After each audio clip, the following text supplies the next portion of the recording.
The late morning sun bathed the sprawling Abuja estate in a golden glow, highlighting the pristine marble driveway and the vibrant greens of the meticulously manicured gardens. Mara paused at the edge of the courtyard, her sandals clicking softly against the polished stone. She inhaled deeply, letting the warm breeze carry the subtle scent of hibiscus and freshly cut grass. It all looked so perfect, too perfect, too perfect, almost like a postcard. She adjusted her shawl, her fingers briefly brushing the intricate embroidery that her mother had sewn into the fabric. A part of her still clung to those memories of a simpler life in Enugu, where the air buzzed with the noise of children playing and the shouts of market vendors haggling over prices. Life here, with its quiet elegance, felt sterile in comparison. Stepping forward, Mara's gaze swept across the estate grounds.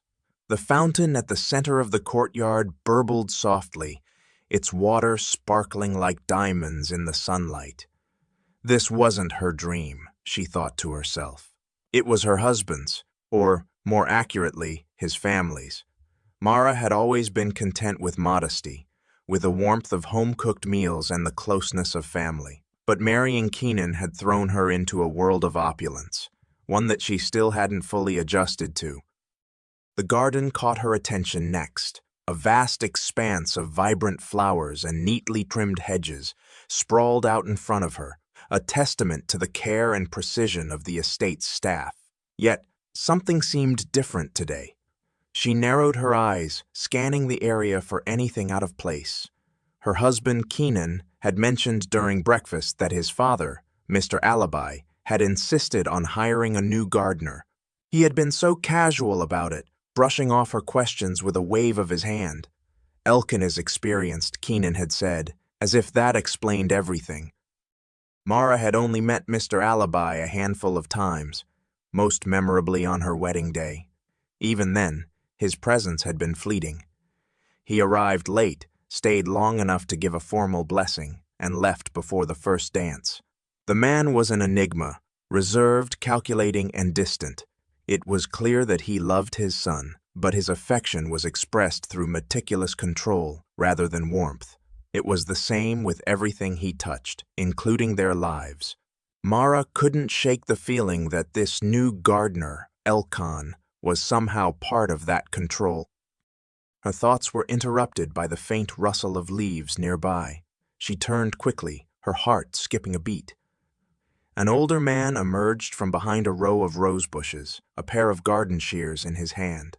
His shirt was faded, his trousers patched in places, but his posture was straight and deliberate. There was something about the way he carried himself, calm, almost regal, that didn't quite match his unassuming role. His eyes, sharp and unflinching, met hers. "Madam," he said, inclining his head slightly. His voice was deep and steady, each word enunciated with care. Mara hesitated for a moment before responding. "You must be Elkin," she said, offering a polite smile. "Yes, madam," he replied, his tone neutral. "I started this morning." She nodded, trying to quell the unease rising in her chest. "Well, welcome. I hope you'll find everything you need." "Thank you, madam," he said simply, his gaze lingering on her just a moment longer than she was comfortable with. Then, without another word, he turned back to the rose bushes and resumed his work, his movements precise and measured. Mara stood there for a few seconds, unsure of what to make of the interaction. There was nothing overtly wrong with him. He was polite, professional. But there was something in his demeanor that felt off. Shaking her head, she walked back toward the house, her sandals clicking against the stone pathway. Perhaps she was overthinking things.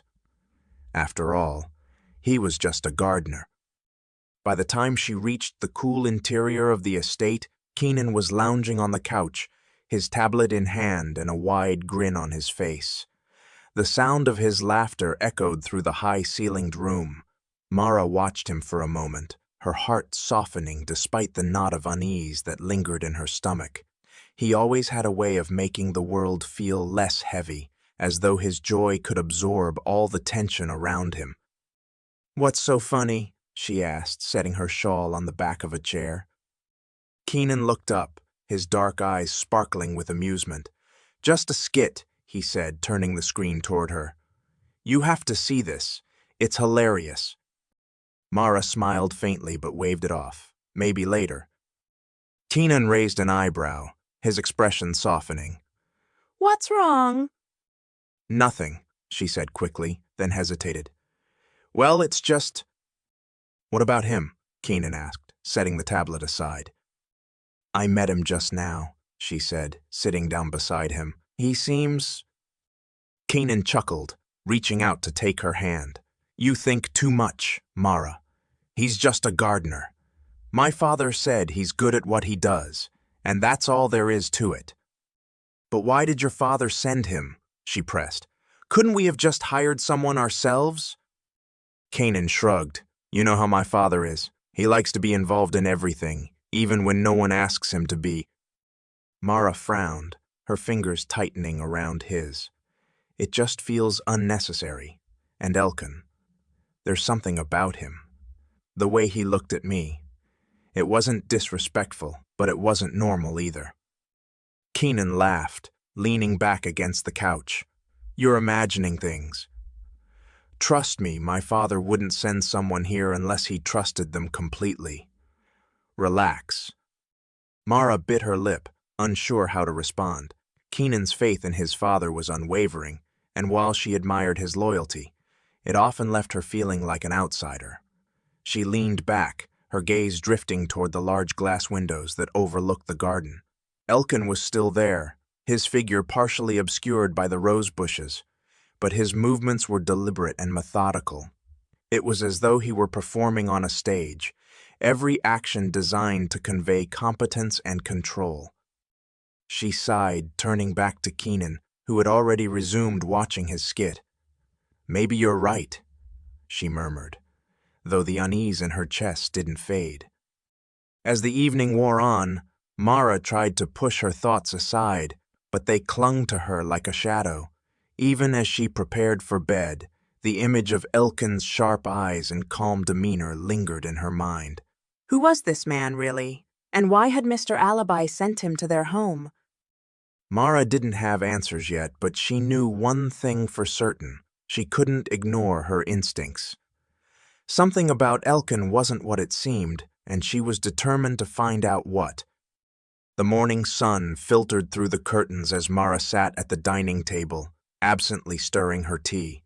Her thoughts were preoccupied with Elkin. Despite Keenan's assurances the previous night, her unease had only grown.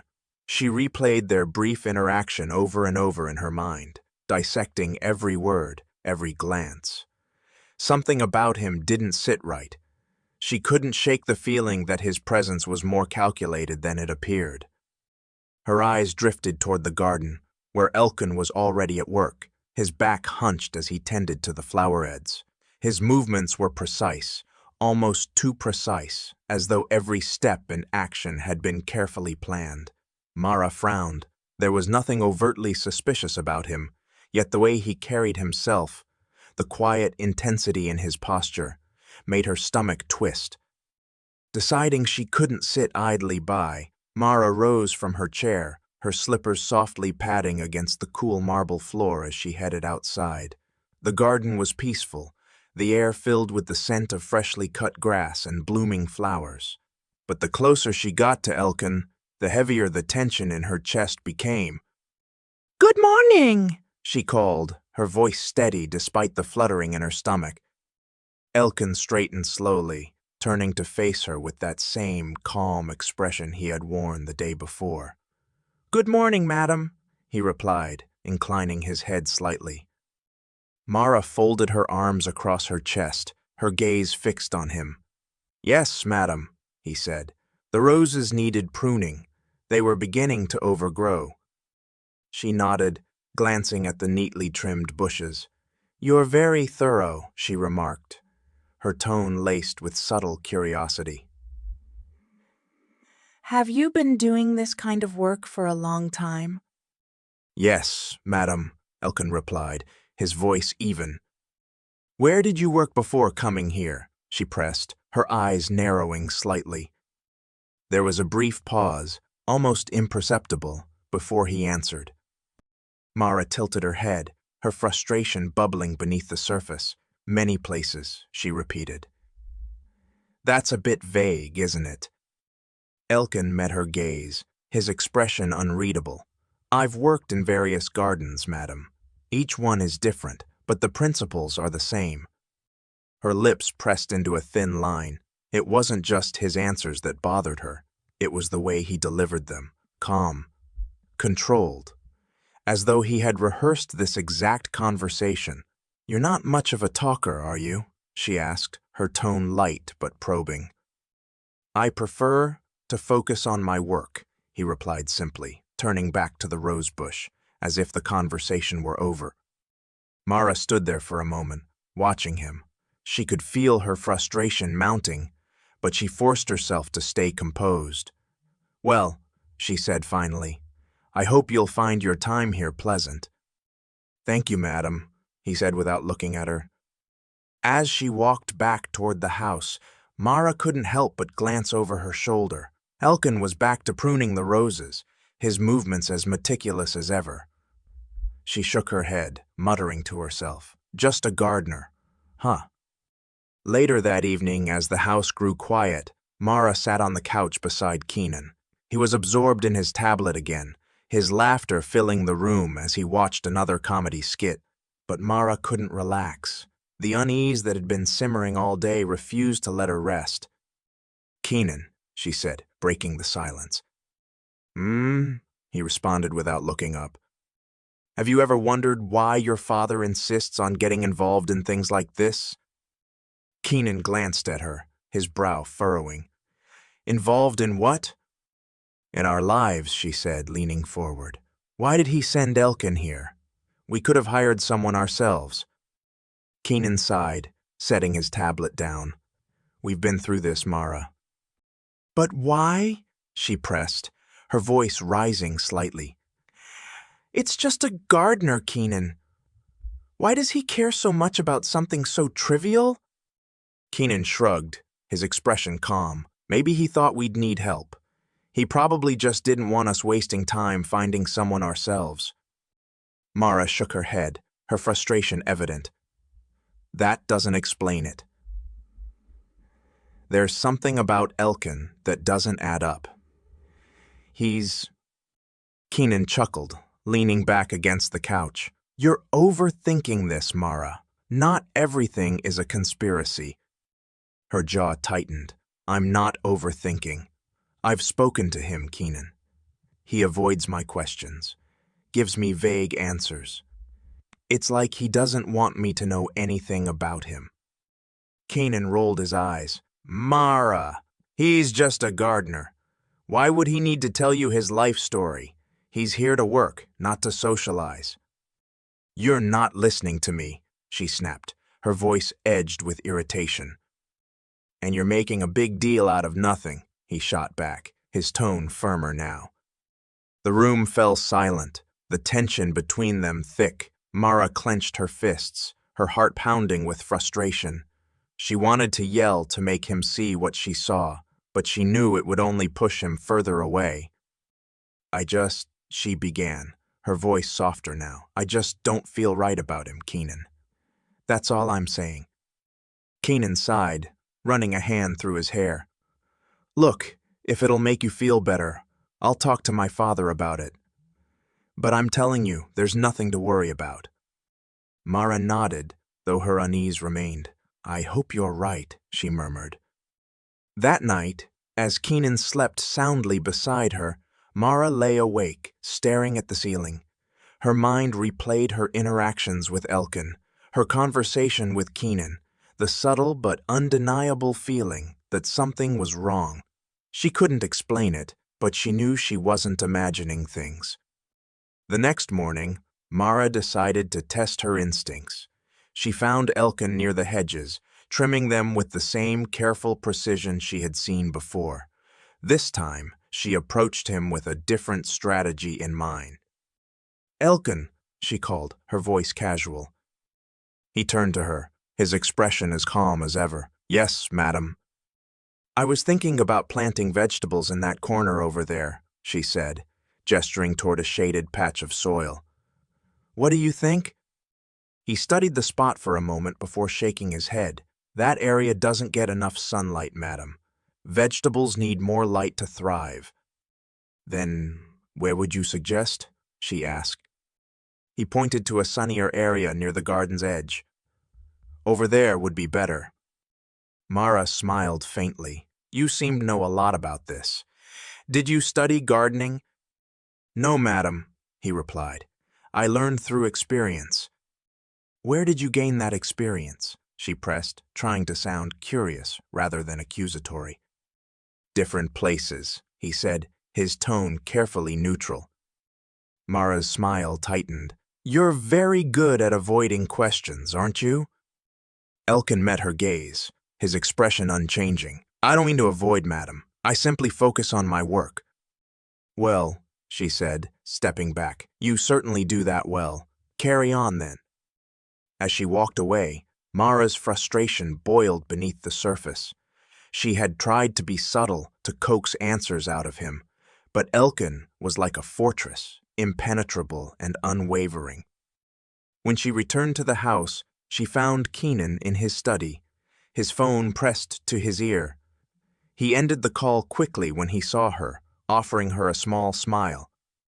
Who was that? She asked, leaning against the doorframe. Just business, he said, standing and crossing the room to kiss her on the forehead. Anything wrong? Mara hesitated. She wanted to tell him about her latest encounter with Elkin, about the strange way he seemed to deflect every question. But she knew Keenan would only dismiss her concerns again. Nothing, she said finally, just thinking. Keenan frowned, his hand resting on her shoulder. Mara, you're worrying yourself over nothing. I told you, Elkin is fine. My father wouldn't have sent him if he wasn't. Mara forced a smile, but inside, her resolve hardened. If Keenan wouldn't take her concerns seriously, she'd just have to find out the truth herself. The morning air was crisp as Mara stepped into the kitchen, where the smell of freshly brewed coffee mingled with the warmth of baked bread. Nia, the housekeeper, was humming softly as she wiped down the counters. Mara hesitated for a moment before speaking. Nia, she began, her tone measured. Do you have a moment? The older woman straightened, wiping her hands on her apron. Mara glanced toward the window, where she could see Elkin in the garden, his figure partially obscured by the hedges. She lowered her voice. It's about the new gardener. Elkin? What do you think of him? Nia's brow furrowed as she looked at Mara, then followed her gaze to the window. She paused, as if weighing her words. He's quiet. Keeps to himself mostly. Mara leaned closer, her voice dropping further. Have you noticed anything unusual about him? Anything? Off? Nia's hesitation was telling. She glanced at the window again before responding. I wouldn't say unusual, madam, but sometimes I see him looking around the house. Not at the garden, but at the house itself. It's like he's studying it. Mara's chest tightened. Studying it. Nia nodded slowly. Yes, madam. It's not normal for a gardener, if you ask me. He doesn't talk much to the staff either. Just works quietly. But his eyes, they're always watching. Mara's pulse quickened. She had felt it too, that sharp, piercing gaze, as if Elkin were taking in more than he let on. Have you mentioned this to anyone? No, madam, Nia said. I didn't want to cause trouble, but now that you've brought it up. Mara sighed, running a hand through her hair. Thank you, Nia. Please, if you notice anything else, anything at all, let me know immediately. Nia nodded solemnly. I will, madam, but be careful. If he is hiding something, he might not like being questioned. Mara forced a smile, though her stomach churned. The rest of the day passed in a blur. Mara kept herself busy with errands and phone calls, but her mind remained fixed on Elkin. She found herself glancing out the window repeatedly, watching him move through the garden with his usual precision. Each time, her suspicion deepened. By mid-afternoon, she couldn't resist any longer. She stepped outside, her sandals clicking against the tiled path as she approached him. Elkin was kneeling near a row of tulips, carefully pulling weeds from the soil. He looked up as she approached, his expression as calm and composed as ever. "Good afternoon, madam," he said, inclining his head slightly. "Elkan," she began, trying to keep her tone neutral. "I've been watching you work, and I must say, you're very skilled. Did my father-in-law personally recommend you?" "Yes, madam," he replied smoothly. "Why?" she pressed. "Why did he send you here specifically? Did he explain?" Elkin paused for a fraction of a second, so brief that Mara almost missed it. He said he needed someone experienced to manage the garden. That is all. "That's all," she repeated, her brow furrowing. "Yes, madam," he said, meeting her gaze. Mara stepped closer, her eyes narrowing. "You've worked for many families, haven't you? What made you leave your last position?" Elkin didn't flinch. "The family moved abroad, madam. They no longer required my services." Mara crossed her arms, studying him. "And before that?" "Every position has its reasons for ending," he replied, his voice steady. "People move, circumstances change. It is the nature of this work." His answers were perfectly reasonable, but they didn't satisfy her. There was something too polished about the way he spoke, as if he were walking a tightrope, revealing just enough to seem honest while concealing the truth. "Elkin," she said finally, her voice firm, "if there's anything I should know, now would be the time to tell me." He looked at her, his expression unreadable. "I assure you, madam, my only purpose here is to care for the garden." Mara held his gaze for a moment longer, searching for cracks in his calm facade. Finding none, she sighed and turned away. "Very well. Carry on." As she walked back toward the house, her frustration mounted. Elkin was a master at evasion, and she was no closer to the truth than she had been that morning. That evening, she confided in Naya again. "He's too careful," Mara said, pacing the kitchen. "Every word he says is measured. It's like he's trained to avoid giving away too much." Nia nodded thoughtfully. "It's strange, madam. Most gardeners don't act like that. They talk about their families, their past jobs, little things, but him, nothing." Mara stopped pacing and turned to face her. "Exactly. It's like he's hiding something. But what? And why would Mr. Alibi send him here in the first place?"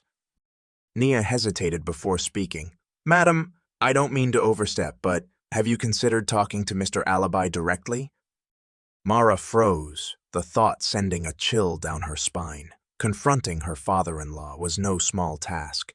He was a man of power and influence, not the kind to tolerate questions about his decisions. "I don't think that's an option," she said finally, her voice quiet.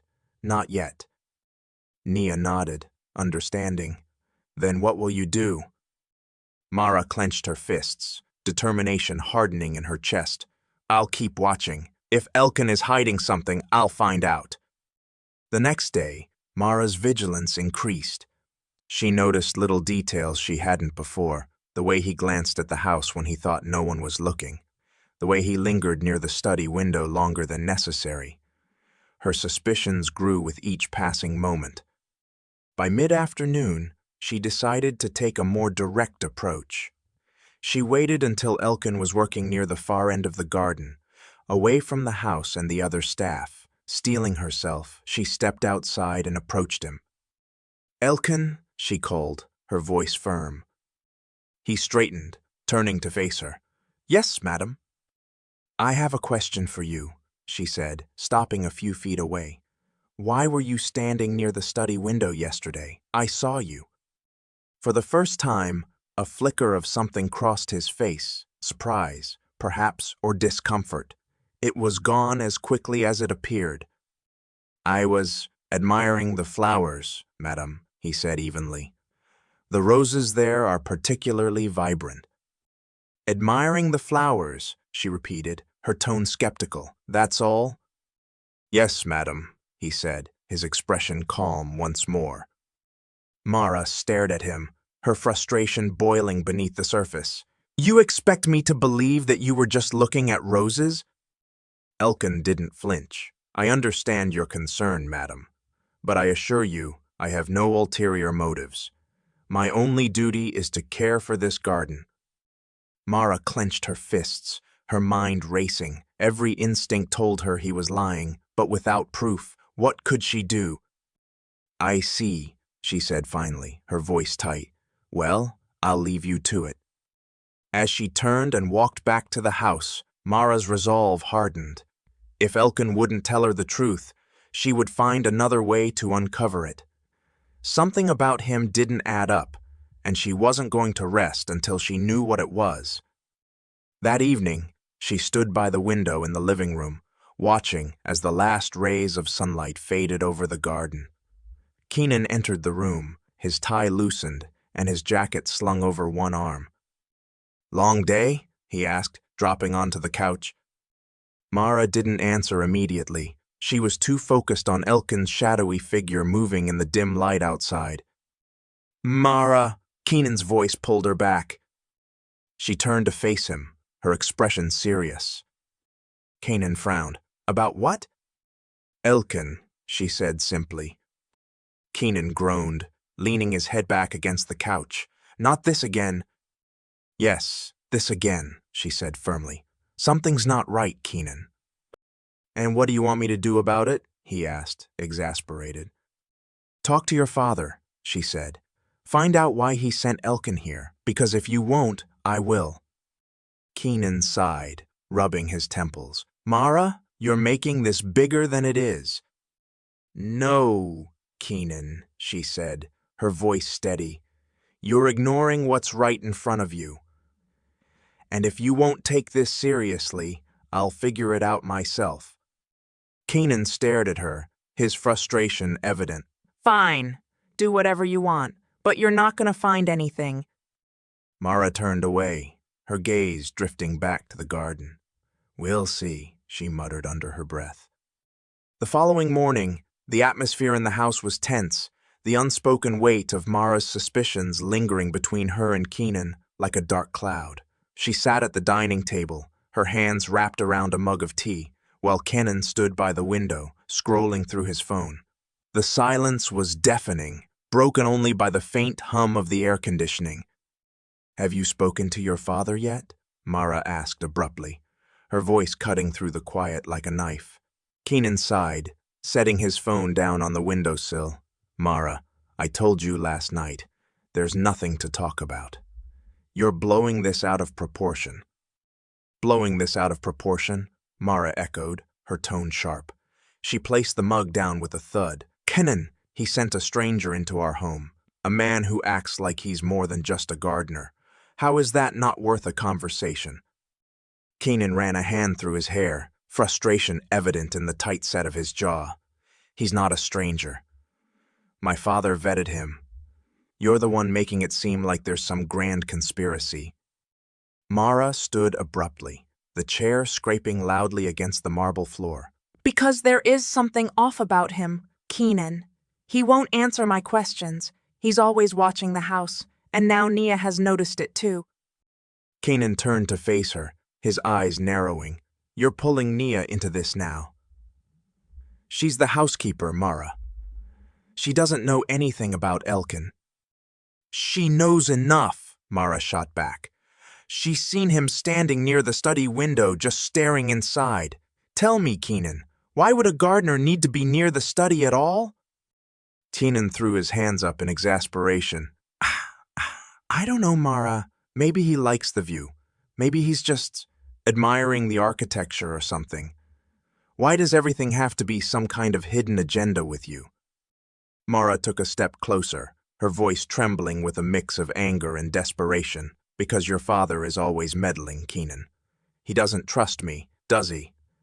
That's what this is about, isn't it? He sent Elkin here to spy on me, to see if I'm good enough for this family. Keenan's expression faltered for a split second, a flicker of guilt crossing his face before he quickly masked it. You're being paranoid. Mara's eyes widened, her breath catching in her throat. Oh my God! You know, don't you? You know why he's here? Keenan turned away, his shoulders stiff. Mara, stop. Don't you dare tell me to stop, she said, her voice rising. You've known this whole time, haven't you? That Elkin isn't just here to tend the garden. What is it, Keenan?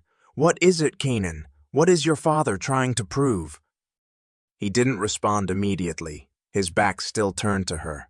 When he finally spoke, his voice was low, almost a whisper. It's not what you think. Then tell me what it is, Mara demanded, her hands clenched into fists at her sides.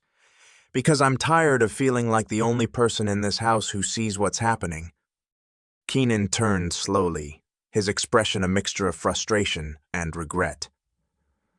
Fine, he said, his voice tight. You want the truth.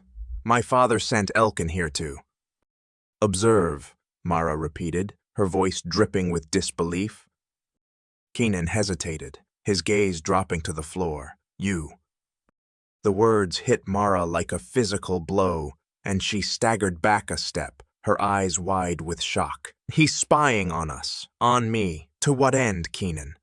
To what end, Keenan? To decide if I'm worthy of being your wife? Keenan flinched at the venom in her tone.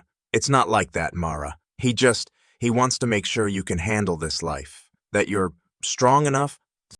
Mara let out a bitter laugh, the sound harsh and sharp. Strong enough? Strong enough for what? To live in his gilded cage? To live in his gilded cage? To tolerate his judgment and interference? I married you, Kenan. I know, Keenan said quickly, stepping toward her. I know, and I told him this was a mistake. But you don't know my father, Mara. He doesn't listen. He thinks he's always right, and You didn't know how to stop him, Mara repeated, her voice trembling. You could have told me. You could have warned me. You could have warned me. Instead, you let me think I was imagining things, that I was the crazy one. I didn't want to make things worse, Keenan said, his voice cracking. I thought if I just stayed out of it, it would all blow over. Well, it hasn't, Mara snapped, and now I don't even know if I can trust you. Her words hung in the air like a bomb, the weight of them suffocating.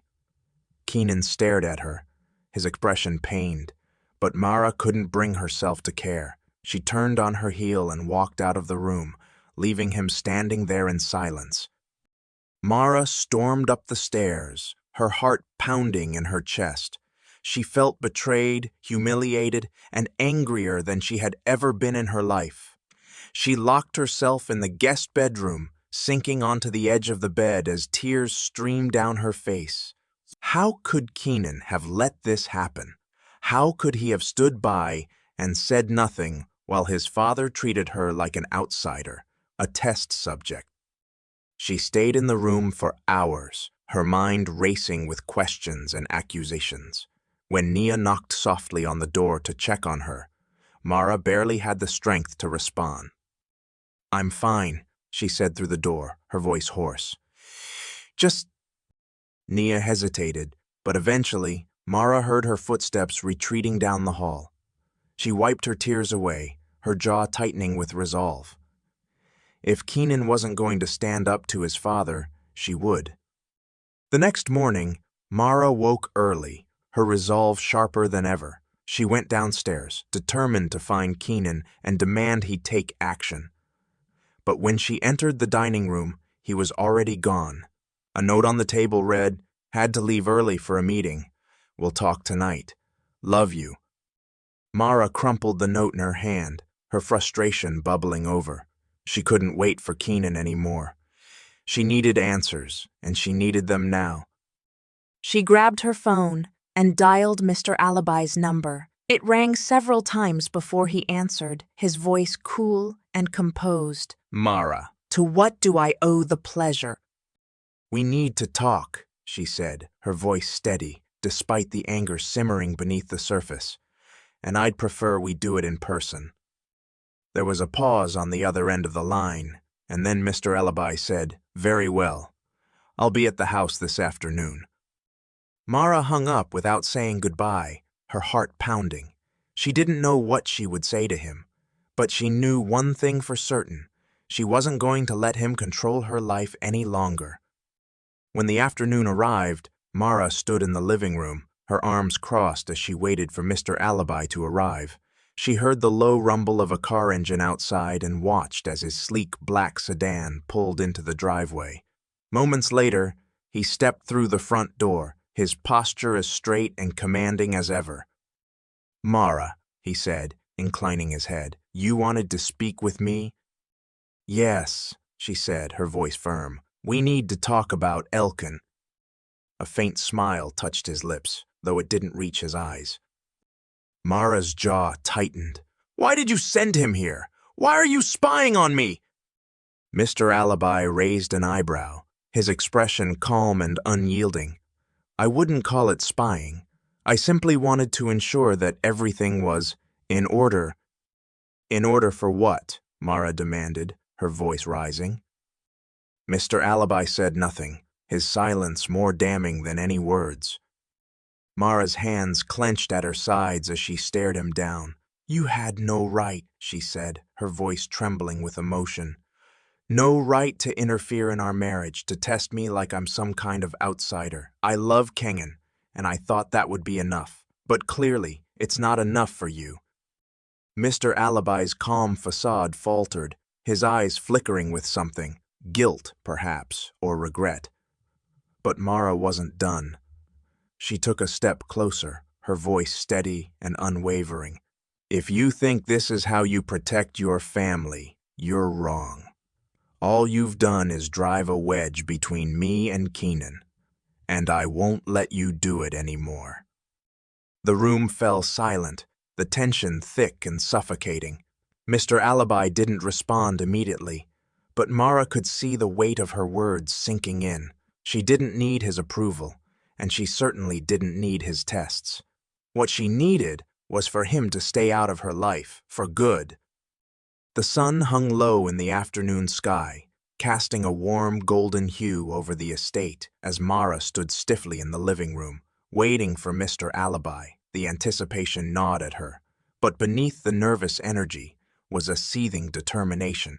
She had spent days feeling undermined, doubted, and judged by a man who barely knew her.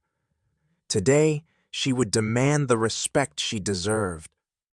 The sound of a car pulling into the driveway sent a jolt through her. She glanced toward the window, watching as the sleek black sedan rolled to a stop. A driver quickly stepped out to open the door for Mr. Allaby, who emerged with the composed demeanor of a man who rarely faced consequences. He adjusted his crisp agbada and strode toward the house, his movements unhurried, deliberate. Mara clenched her fists, her heart pounding.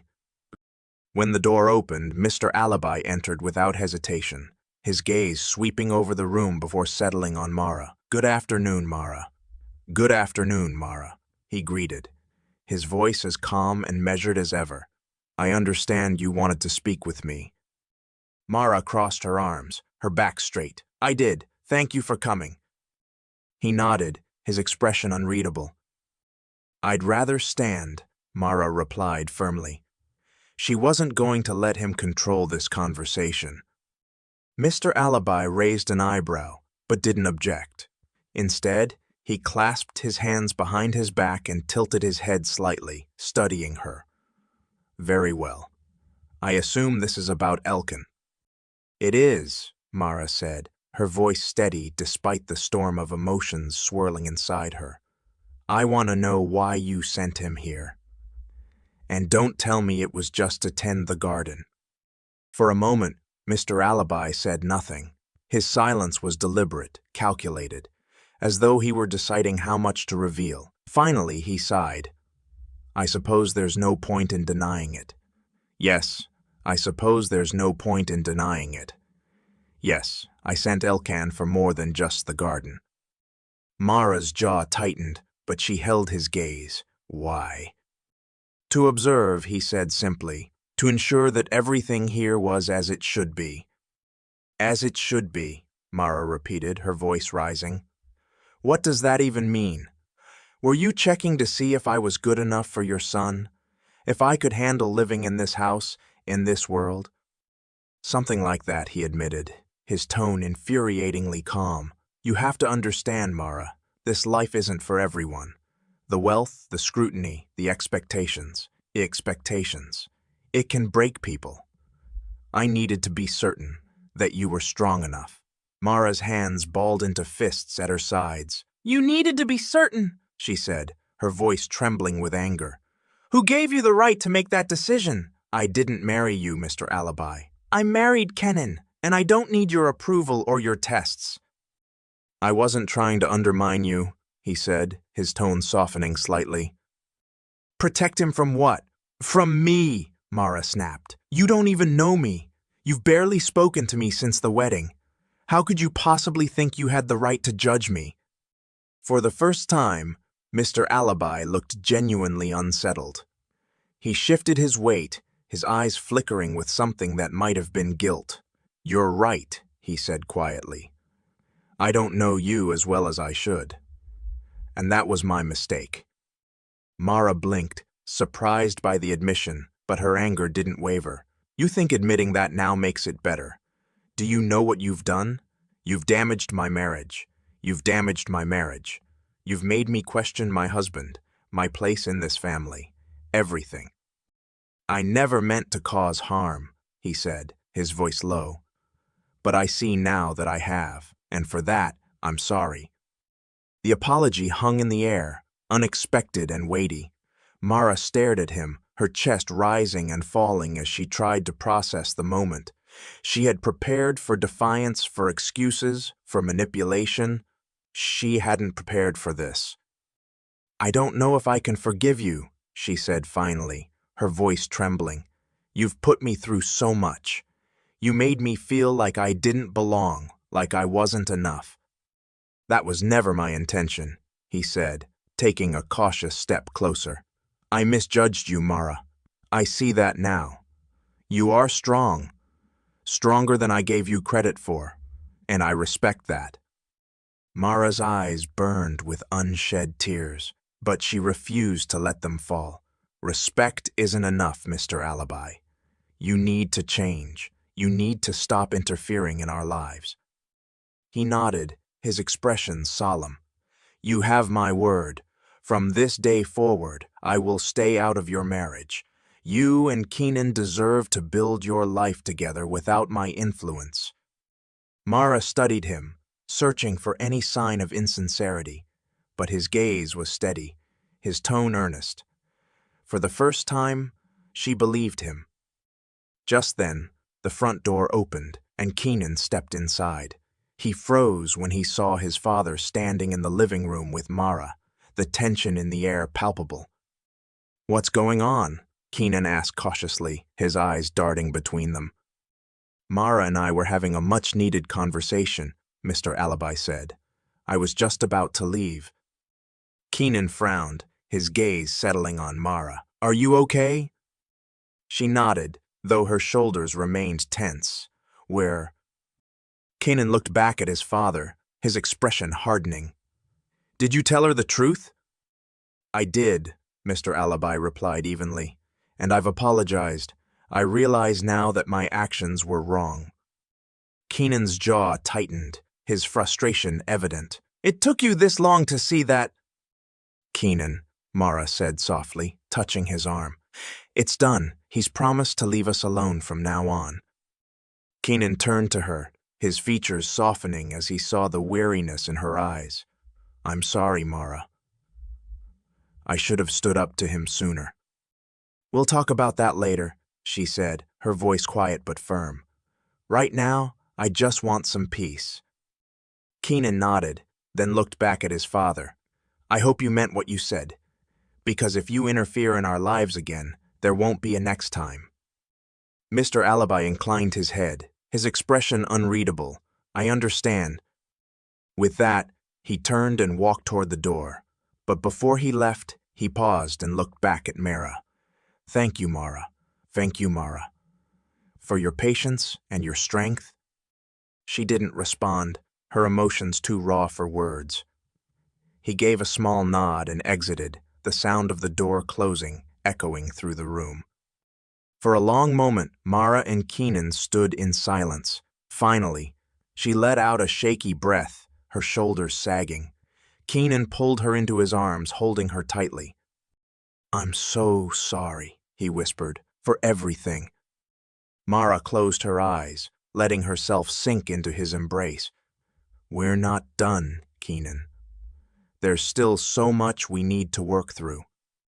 I know, he said, his voice filled with regret, but I'll do whatever it takes to make this right. Mara pulled back slightly, looking up at him. Then start by being honest with me. No more secrets. No more excuses. Keenan nodded, his eyes glistening. I promise. No more. As they stood together in the quiet living room, the weight of the past weeks slowly began to lift. There was still work to be done, still wounds to heal, but for the first time, Mara felt a glimmer of hope. The storm wasn't over, but at least now they could face it together.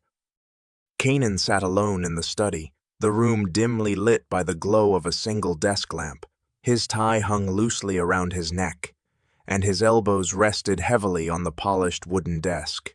He stared blankly at the document in front of him, the words swimming on the page. He couldn't concentrate, not with the crushing weight of guilt pressing down on his chest.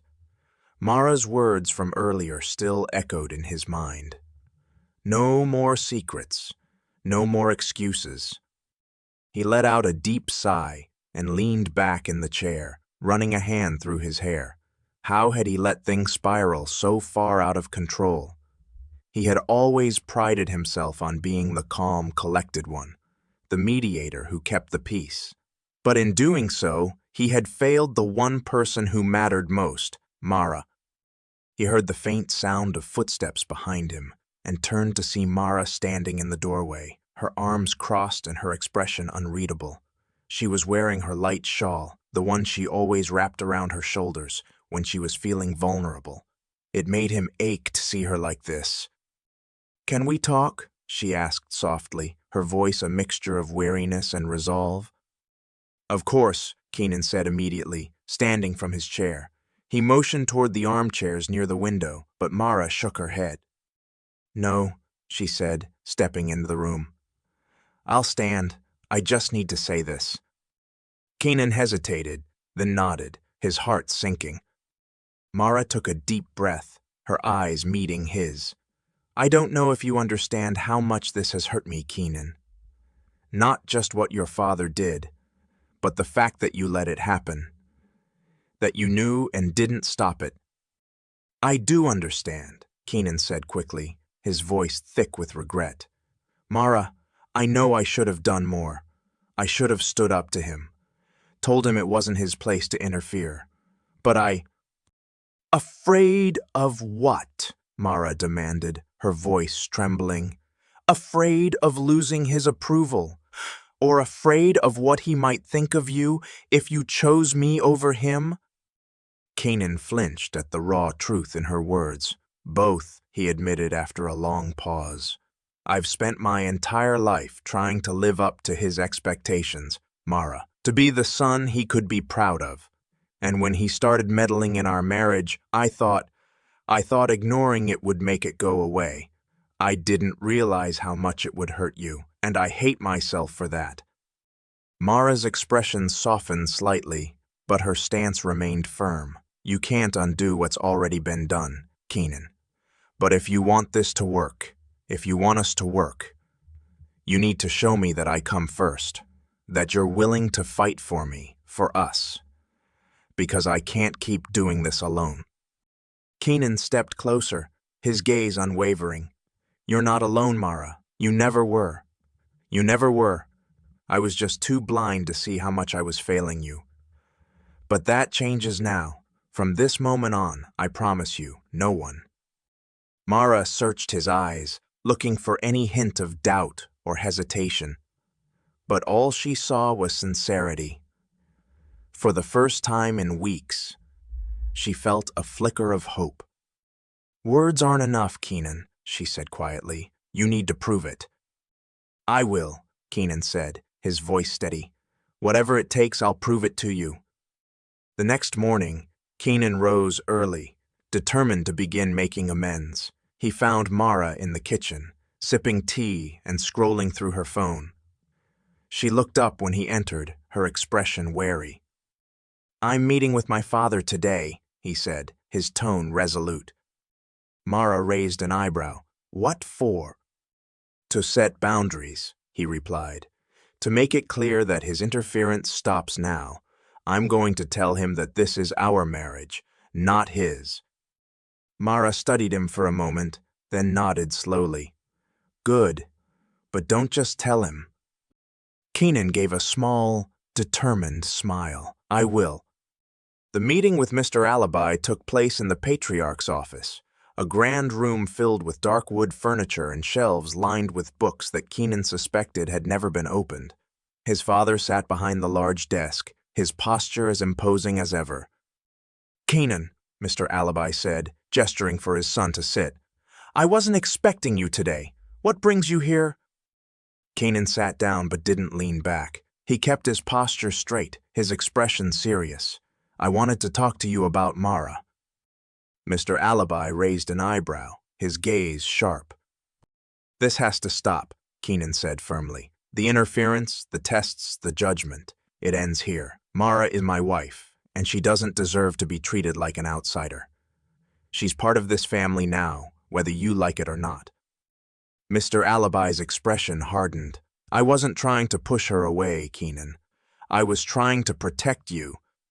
"Protect me from what?" Keenan demanded. "From the woman I love, from the life we're building together."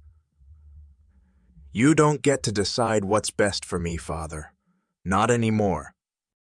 Mr. Alibi leaned back in his chair, his eyes narrowing. "You're speaking very boldly today." "Because I have to," Keenan said, his voice unwavering. "For too long, I let you control things that weren't yours to control. But not anymore. Mara and I deserve the chance to build our life together without you looking over our shoulders." "And if she's not strong enough for this life?" Mr. Alibi asked, his tone challenging. "She is," Keenan said without hesitation. "She's stronger than you think, and if you can't see that, then maybe you're the one who doesn't belong in our lives." The words hung heavy in the air, the tension between father and son palpable. For a moment, it seemed as though Mr. Alibi might argue. But then he sighed, leaning forward slightly. "I underestimated her," he admitted quietly, "and perhaps I underestimated you too." Keenan didn't waver. "Then prove it. Leave us alone. Let us live our lives without interference." Mr. Alibi nodded slowly. "Very well. You have my word." Keenan stood, his heart pounding with a mix of relief and adrenaline. "Thank you. But understand this. If you go back on that promise, I won't hesitate to cut ties. Mara is my priority now." His father's gaze softened slightly, a faint smile tugging at the corner of his mouth. "You've changed, Keenan. I'm proud of you for that." Keenan gave a small nod. "Thank you, but I didn't do this for you." When Keenan returned home, Mara was sitting in the garden, a book resting in her lap. She looked up as he approached, her expression guarded. "How did it go?" she asked. "It's done," Keenan said, sitting beside her. "He promised to leave us alone." Mara studied him, searching for any hint of doubt or hesitation. "And you believe him?" "I do," Keenan said, "but more importantly, I made it clear that if he breaks that promise, he won't just lose you, he'll lose me too." Mara's breath caught, her heart swelling with a mixture of relief and something deeper, something closer to trust. "I'm proud of you," she said softly. Keenan reached for her hand, his touch gentle but firm. I know I still have a lot to make up for, Mara. But I promise you, from this day forward, I'll be the husband you deserve." She looked at him for a long moment, then nodded. "I'll hold you to that." Keenan smiled, a real, genuine smile that she hadn't seen in weeks. For the first time, it felt like they were on the same page, moving forward together. The path ahead wouldn't be easy. Trust wasn't something that could be rebuilt overnight. But as they sat together in the quiet serenity of the garden, Mara allowed herself to believe that they could make it work. Because, for the first time, Keenan wasn't just saying the right words. The morning sunlight streamed through the large windows of the estate, casting a warm glow across the living room. Mara stood at the edge of the garden, her arms folded as she watched the landscapers work. The roses were in bloom, their vibrant colors a stark contrast to the months of tension that had clouded her life. Elkin was gone now, dismissed shortly after Kennan's confrontation with his father. The garden felt lighter without his ever-watchful presence, but the scars of mistrust and interference remained. Mara took a deep breath, letting the crisp air fill her lungs. Today felt different. It felt like the start of something new. Behind her, Keenan approached quietly, holding 2 cups of tea. His footsteps were soft on the tiled floor, but Mara sensed him before he spoke. "I thought you could use this," he said, offering her a cup. She turned, accepting the tea with a faint smile. "Thanks," she said, her voice gentle but guarded. Keenan lingered beside her, his gaze following hers to the garden. "It does," Mara replied, taking a small sip. "It's peaceful without." Keenan winced at her words, but didn't argue. Instead, he took a deep breath and said, "I know I have a long way to go, Mara, but I'm here. I'm not going anywhere." Mara looked at him, her expression softening slightly. "I know," she said. "But trust takes time, Keenan. You can't just fix everything overnight." "I'm not expecting to," he admitted. "I just want to show you that I'm committed to us, to building something stronger." She nodded, the tension in her shoulders easing slightly. "We'll see." The following weeks were a delicate dance of small gestures and quiet conversations. Keenan became more present, more intentional in his actions. He started joining Mara for breakfast every morning, something he had often skipped in the past due to work. He would set aside his phone, focusing entirely on her as they talked about their plans for the day. It wasn't much, but it was a start. One morning, Mara brought up an idea she had been considering for a while.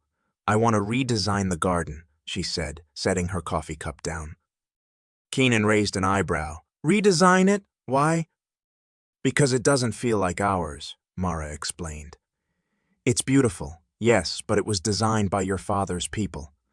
It feels like it belongs to him, not to us." Keenan nodded slowly, understanding her point. "What do you have in mind?" "I want to add a vegetable patch," she said, her eyes lighting up with the idea. "Something practical, something I can work on myself, and maybe a sitting area with a pergola. A place that feels like home." Keenan smiled. "I think that's a great idea. Let's do it." Mara blinked, surprised. "Really? You're okay with that?" "Of course," Keenan said. "This is your home too, Mara. You should feel like you have a say in how it looks, how it feels. Let's make it ours." For the first time in weeks, Mara felt a genuine sense of partnership.